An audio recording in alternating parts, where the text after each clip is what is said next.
In conservation treatment, we always need to use materials that will be strong, long-lasting, and easily removed should better treatment options become available in the future.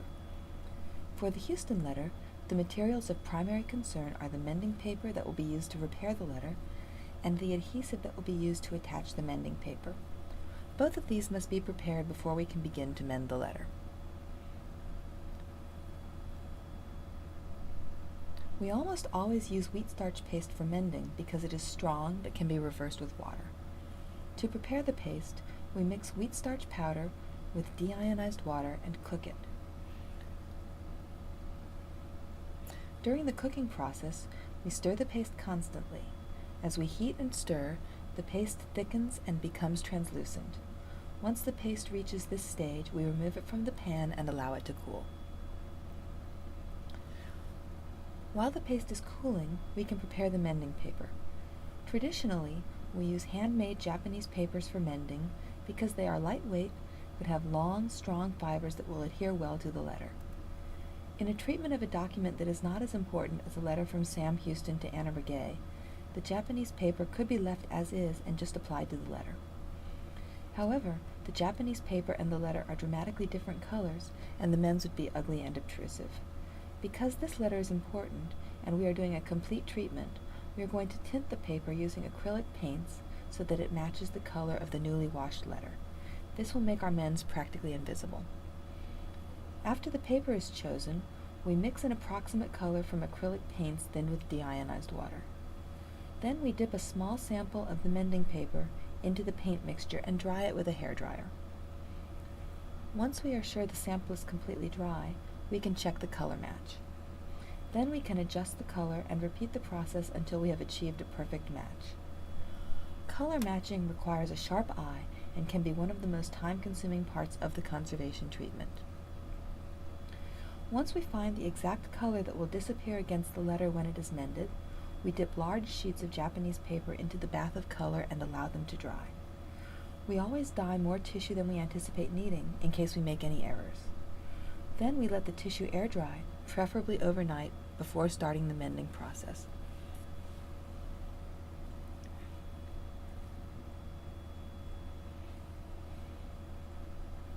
Left unchecked, tears and holes tend to get larger even with careful use. If handled roughly, these tears and holes leave the document vulnerable to being ripped completely apart. To make sure that the letter can be handled safely, we will mend the tears and holes. First, we must assemble all of the tools and materials needed. These include paste, deionized water, mending tissue, a straight edge and etching needle for cutting strips of the mending tissue, a brush for pasting out the tissue, tweezers, small squares of blotter and polyester web, and weights for drying. To avoid spilling water or paste on the letter as we work, we will keep all the liquids in this pan, which will contain spills. Only the smallest amount of paste is necessary for a mend to be applied to a letter. Used full strength, the paste would be far too strong for the document, and even encourage new breaks where it makes the mend stronger than the original letter. Because of this, we thin it with deionized water. First, we work all the lumps out of the paste with a brush, and then add water gradually until it is a thin liquid. Each mend must be custom sized to each specific tear in the letter. To start, we use an etching needle to score thin strips of toned mending tissue. Scoring the strips and then tearing them off using tweezers gives us strips that are straight and neat but have soft fibers at the edge that will ease the visual transition from the mend to the document.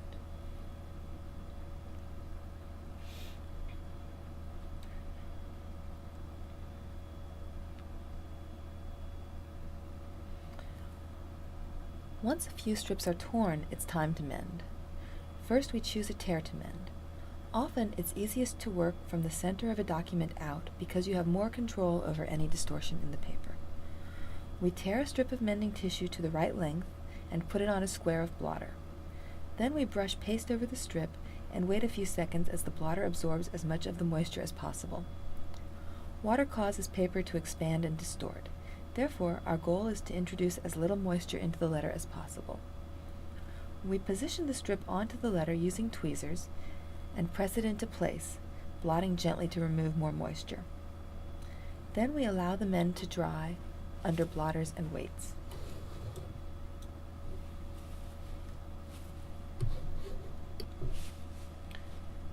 We position the strip onto the letter using tweezers and press it into place, blotting gently to remove more moisture. Then we allow the mend to dry under blotter and weights. When we remove the weights, we find that our thin mend with toned tissue is almost invisible to the naked eye. As one mend dries, another can be started, and the process continues until we have mended the entire letter. It is a long and meticulous process, but well worth the added safety that the mends bring the document. It is important to remember that even this deceptively simple-looking process must only be performed by a trained conservator.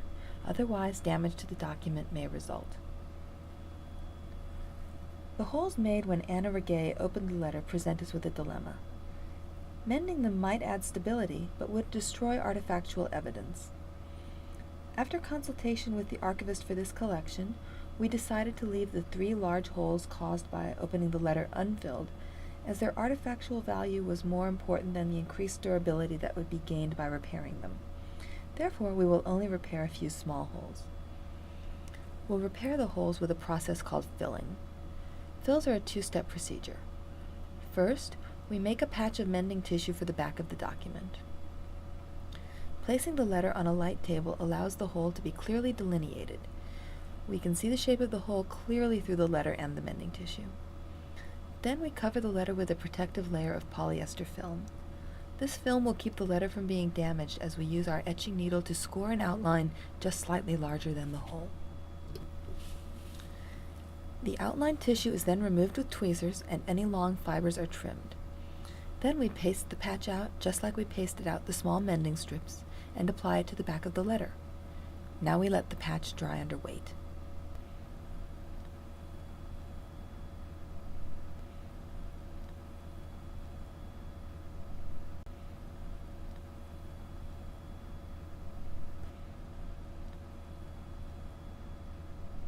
Once the patch on the back of the document is dry, we cut a piece of slightly heavier mending tissue that will exactly fill the hole in the letter.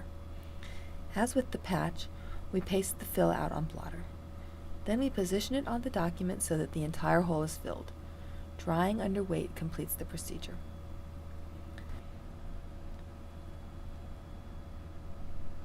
Mending this letter will take several hours, but in this case is a wise allocation of resources.